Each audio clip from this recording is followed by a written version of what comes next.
¿Quién sos cuando nadie te ve? Bueno, qué pregunta para empezar el tercer episodio, ¿no? Pero la verdad es que es una pregunta que me estuvo dando vueltas mucho en la cabeza durante esta semana, que estuve pensando cuál iba a ser el tema de este episodio y creo que es súper importante replantearnos quiénes somos y si no nos estamos sobreeditando cuando estamos en presencia de otras personas. A ver, déjame que te explique. Básicamente es cómo cambia nuestra actitud, cómo cambia nuestra forma de caminar, de hablar, de reírnos y llevado al ámbito del arte, cómo eso que queremos expresar en un principio termina cambiando porque estamos sobrepensando en qué va a decir el otro sobre lo que estamos por hacer, sobre la forma en la que nos estamos expresando. Y esta idea me vino el otro día cuando estaba pensando en la posibilidad de unificar mi cuenta personal de Instagram con la del podcast, porque hasta el día de hoy nadie de mi círculo cercano y de mi círculo no tan cercano saben que estoy trabajando en este nuevo proyecto, simplemente porque decidí no contárselos, pero sí me doy cuenta que hay algo de vergüenza, o sea que no es simplemente porque tome esa decisión, sino porque hay algo de vergüenza, hay algo de el miedo al que dirán, miedo a qué van a pensar, si me equivoco, si sale mal, si piensan que no tiene sentido lo que estoy diciendo, si no conecto, etcétera. Y todo esto radica en el miedo a ser vista, básicamente. Lo que en mí genera la exposición, ¿no? El estar ante otras personas y que puedan juzgar lo que yo estoy haciendo, lo que yo estoy diciendo. ¿Y por qué quiero hablar sobre este tema? Porque creo que obviamente no es algo que me pasa a mí, sino que es algo muchísimo más común a la experiencia humana. Y está bueno replanteárselo básicamente, porque si algo te termina afectando a tal punto que vos comenzás a autolimitarte como individuo, como ser individual, entonces vas perdiendo tu libertad, ¿no? Quiero que pienses cuántas veces cambias la forma en la que caminás, en la que te vestís, en la que te reís, las palabras que utilizás, cómo vas cambiando la forma en la que te expresás cuando hay otra persona mirándote. Y esto llevado al ámbito del arte es más limitante porque el arte sabemos que nos hace vulnerables porque nos permite expresar cosas, pensamientos, ideas, sentimientos que ni siquiera sabíamos que estábamos sintiendo, ¿no? Entonces eso te hace vulnerable porque por un lado es una forma de expresión, por el otro es una forma de autodescubrimiento y en tercer lugar, que de esto vamos a hablar más adelante, le permite al otro poder identificarse a partir de la experiencia que vos estás contando. Sé que te tiré muchísima información, pero vamos a desarmarla. En primer lugar, el arte nace como forma de expresión del ser. Expresamos a través de canciones, de poesía, de danza, de escritura, etcétera, cosas, emociones que todavía no sabemos bien cómo procesar. Y a partir de esa expresión es que descubrimos algo de nosotros que ni siquiera sabíamos que estábamos sintiendo, que estábamos pensando, que nos estaba pesando básicamente, ¿no? Es una forma en la que tu consciente descubre algo que tu subconsciente ya sabía. Por eso les decía que es una forma de autodescubrimiento. Y esto me lleva a pensar en la forma en la que yo tengo de componer música. Yo escribo música de los 14 años y en general mi proceso siempre fue sentarme con la guitarra, tocar una serie de acordes, sobre eso comenzar a tararear una melodía y después comenzar a improvisar una letra. Yo siempre grabo todo lo que hago, todas las sesiones, y cuando le doy play y comienzo a escuchar lo que estaba haciendo, me doy cuenta que esa letra que parecía improvisada y con palabras al azar, en realidad no tiene tanto de azar, sino que va armando un hilo, una historia y describe un sentimiento o una emoción que estaba queriendo decir que ni siquiera yo sabía que estaba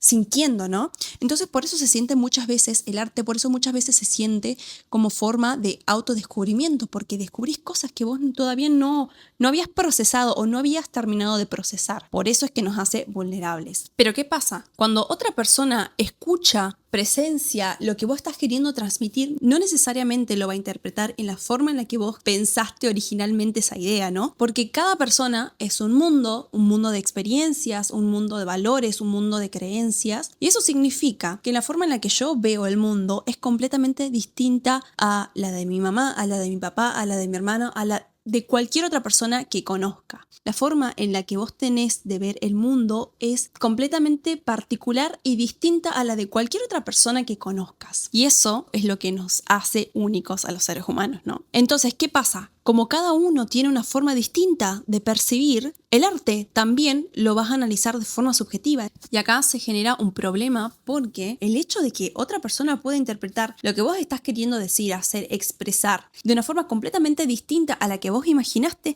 genera miedo porque escapa de tu control, ¿no? Bueno, y acá quiero traer a la charla un libro que estoy leyendo, se llama El ser y la nada de Sartre. La verdad es que no lo recomiendo, es un libro bastante pesado y la verdad es que tiene muchas referencias y términos que son propios de la filosofía. Es complejo de entender y es como que una vez que entras ahí te vas metiendo en otros mundos que forman todos parte del universo de la filosofía, ¿no? Pero bueno, acá hay algunas frases que me parece que son importantes que pueden ayudarnos a entender esto que estaba diciendo, ¿no? Él dice textualmente, el prójimo es un objeto, pero el prójimo no es solamente aquel que veo, sino aquel que me ve. ¿Qué quiere decir con esto? Que cuando aparece un otro, de repente ya no solo existís en la forma en la que vos te percibís a vos mismo, a vos misma, sino que comenzás a actuar, a existir, a pensar según cómo pensás que el otro te puede estar percibiendo. Poniéndolo en criollo, vos sos distinto a mí, yo soy distinto a vos y tenemos sistemas de creencias, valores, pensamientos diferentes y experiencias de vida completamente distintas. Y eso se convierte en un problema. ¿Por qué? Porque cuando aparece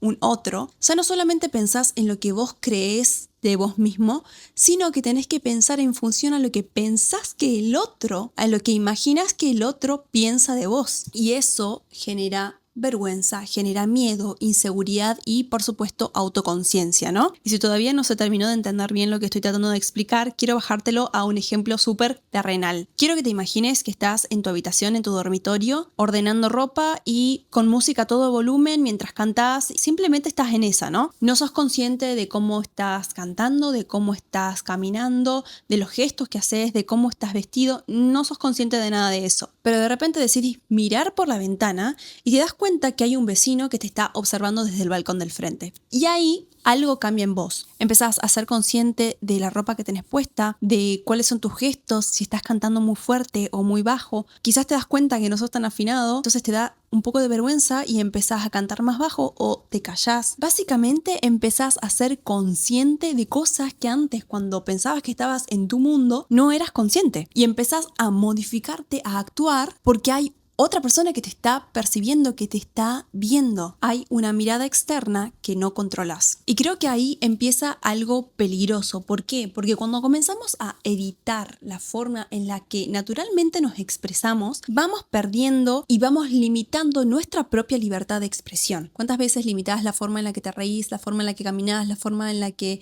hablas, la ropa que decidís usar diariamente? Porque sobrepensás en qué va a estar pensando o en qué forma te va a juzgar el otro con la forma en la que vos tenés de expresarte, ¿no? Y llevándolo al ámbito del arte, a veces no compartimos ese proyecto creativo, esa obra que estamos creando o en la que estamos trabajando porque nos da miedo la mirada del otro. ¿Cuántas veces no compartimos lo que escribimos, lo que pensamos, una canción, una pintura, etcétera, porque hay alguien más afuera que lo puede estar viendo y eso nos genera miedo, nos genera desconfianza, nos genera inseguridad, ¿no? Y obviamente que todo esto con las redes sociales está súper amplificado porque podemos ver todo el tiempo qué es lo que funciona, qué es lo que es viral, qué es lo que es funcional al algoritmo, básicamente, ¿no? Por eso hay tantas personas diciéndote qué hooks utilizar, cuál es la forma en la que te tenés que expresar, que tenés que ser más performativo, o sea, básicamente que tenés que sobreactuar lo que sos, cuáles son los temas de los que más se está hablando, etc. Y no culpo a la gente que trabaja del marketing porque es su trabajo, pero esto nos sirve de ejemplo, ¿no? Cómo terminamos cayendo en estas generalizaciones, en estas fórmulas que hacen que podamos tener más llegada y que lo que estamos queriendo compartir entre dentro de la generalidad de lo que la mayoría de la gente le gusta, ¿no? Cuando empezamos a caer en esto, cuando empezamos a editar algo que quizás escribiste, una canción que hiciste, un video que filmaste, cuando comenzás a hacer todo esto y a editar la idea que originalmente tenías, comenzás a perder tu propia expresión individual para terminar cayendo en la viralidad, ¿no? Y acá quiero traerles un texto que escribí hace unos días en Substack. Hace poquito me uní a esta aplicación y me parece increíble porque realmente se siente que la gente escribe y lee por puro placer y no por buscar sumar seguidores o básicamente obtener validación con lo que escribe, ¿no? Me parece una aplicación bastante sana en ese sentido, así que si les gusta leer y escribir, se lo súper recomiendo. Bueno, y esto es algo de lo que escribí hace unos días. Estamos tan condicionados por las redes sociales que a veces creemos que no vale la pena compartir nuestro arte si no es el que encaja en las modas, el que gusta rápido, el que funciona. Pero el arte nunca fue para agradar a todos. El arte nació para decir cosas que a veces ni nosotros sabemos cómo explicar. Y entonces empezamos a apagarnos, a suavizar ideas, a callar partes nuestras, a autocensurarnos porque quizás no encajamos en lo que se supone que deberíamos ser. Lo triste es que al hacerlo, no solo nos limitamos a nosotros mismos, también le quitamos a alguien más la posibilidad de sentirse visto ante algo que creamos. Y sobre esta última parte es que quiero hablar, donde dice: lo triste es que al hacerlo no solo nos limitamos a nosotros mismos, también le quitamos a alguien más la posibilidad de sentirse visto en algo que creamos. Es esto, ¿no? De que no solamente nos privamos a nosotros de expresarnos libremente como nos nace, como nos hace feliz, como nos llena, sino que cuando decidís no compartir esa canción, esa idea, ese escrito, ese proyecto en el que estás trabajando, le quitas al otro la posibilidad de sentirse identificado con eso que vos estabas diciendo. O sea, ¿cuántas veces te pasa que escuchas una canción o ves una película y te entra este sentimiento de wow, no sabía que alguien se sentía identificado con esto que me pasaba, no sabía que alguien sentía exactamente lo mismo que yo, y se siente liberador de cierta forma porque decís wow, no soy el único, la única a la que le pasa esto, ¿no? Y el tema con esto es que quizás hay alguien más que necesita escuchar lo que vos tenés para decir, el video que no subiste, esa canción que no compartiste, ese escrito que dejaste en borradores, porque a veces una persona necesita escuchar exactamente eso que vos tenías para decir, con tu forma particular de ver el mundo, de ver la vida, de entender la experiencia humana básicamente, ¿no? Entonces, no sé, creo que este episodio no llega a ninguna respuesta, tiene más preguntas que respuestas, y mientras más hablo del tema, siento que me surgen más dudas, pero me parecía importante hablarlo porque si estás pasando por un bloqueo creativo, por ejemplo, pensás que estás bloqueado porque no tenés ideas suficientes o porque tus ideas no son demasiado buenas, y quizás lo que puede estar pasando es esto. O sea, muy probablemente lo que esté pasando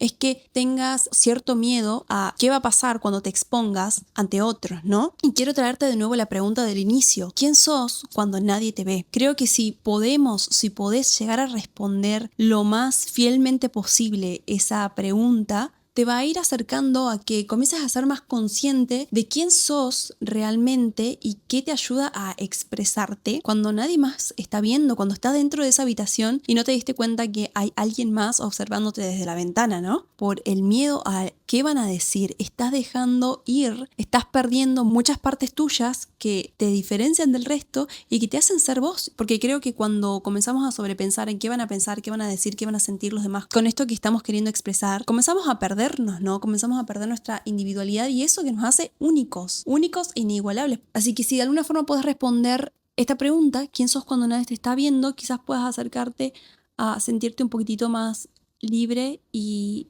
más fiel a vos mismo o a vos misma. Bueno, eso es todo por hoy. Espero que te haya servido, que les haya gustado. Cuéntenme qué les pareció la temática de este episodio. Soy Cele y nos vemos la semana que viene en otro episodio de Inner Thoughts. Bye bye.